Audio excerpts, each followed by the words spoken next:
He knows where he's supposed to go. So it's purely just challenging you. What are you gonna do if I do this? And you just have to be like, this is what I'm gonna do.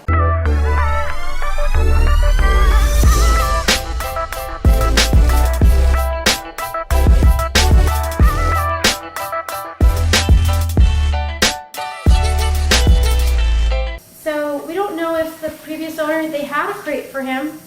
But we don't think, we think that he only went in when he wanted to go in. When do you guys put him in the crate?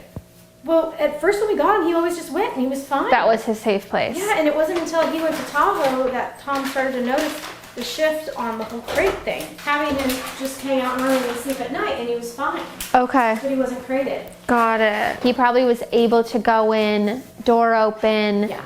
That's why I'm always like, closed door, open door is two completely different concepts. Yes. So is it a regular wire crate? Yeah. It's It's just that size, it's just all wire. And he's always been fine in it for the Yeah. most part. Every once in a while, he just doesn't want to be in it. Do you think it's when has gotten more confident that I he's... think he's so comfortable with us now. Yeah. I That think so, before too. it was Yeah. a safe place, and now he's like, I don't need it. Yeah, I don't need the safe place, I You run know? it. But my son put him in. I'm like, no. When did he put him He in? put him in right before I left to pick up my kids from golf lessons. A dog should be able to go in a crate whenever, I don't know why my son decided to do that. I go, why did you put him in there? I didn't ask you to do that. because he's usually out when you're gone.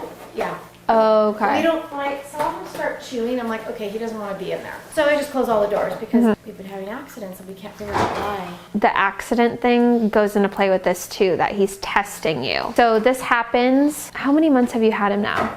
So it's 4 months. We got him in June. It happens at like 4 months. It's like He peed on testing our phase. sofa. He got up on the sofa, not here. Look at his face with that. He's like backing away. He was like, oh my God. He needs more structure in the crate. What a dog needs when they're testing you like this is he needs to know that's his space and he earns the freedom out of it. So instead of vice versa, you don't want to think of it like you messed up, get in there as a punishment. It should be, this is your space. Since the accidents are happening upstairs too, that he should sleep in it. We'll work to get him there. We can do some crate desensitization work, but all of my dogs sleep in my bed, but my 2 little dogs this week are testing me to the max.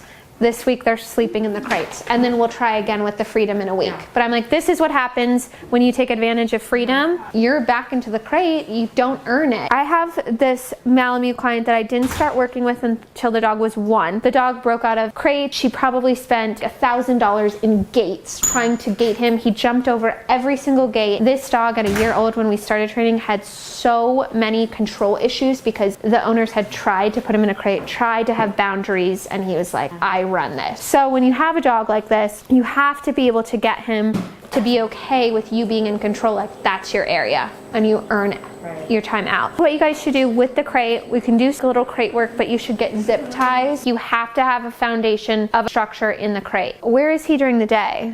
He's here with me. He hangs out with me all day. So ideal schedule would be that he would sleep in the crate. If he's gonna fight that and howl and keep everybody up all night, that can be a work in progress to get him to do. After each meal, you know at some point in the next hour or 2, he's gonna have to poop. So this is back to like puppy, because he's literally testing you like a puppy. Anytime he comes out of the crate, it should be straight outside. So you eat your meal, chill in there for 30 minutes, an hour after eating, which is very good for large breeds to not exercise. Not that he ever, I don't think, runs like crazy. I don't know. But they can bloat, their stomachs can flip so easily, and it's the scariest thing in the world. It kills them like instantly. Large breeds are very prone to it. So make him chill in the crate for 30 minutes to an hour after eating. It's beneficial health-wise as well. Okay, it's been 30 minutes outside right away. He needs to poop and pee out there to earn freedom in the house.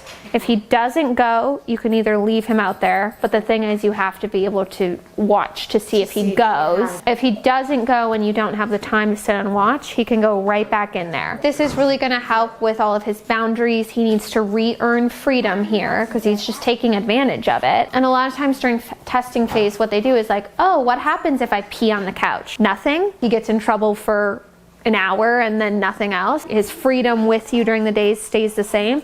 Oh, I'm going to continue to do that then. And it becomes the new norm instead of testing. Going back to like a week of structure, like just implementing this, how you earn freedom with me, hanging out with me and being out is going to the bathroom. So you might have to go back and forth between the crate and outside till lunchtime until he finally goes out there. And then once you do this for a few days and he really comprehends, that's how I get freedom, is doing this, he'll go faster and faster and faster. So just don't feel bad about crate, outside, oh, not going, okay, back to the crate. He knows where he's supposed to go. So it's purely just challenging you. What are you gonna do if I do this? And you just have to be like, this is what I'm gonna do.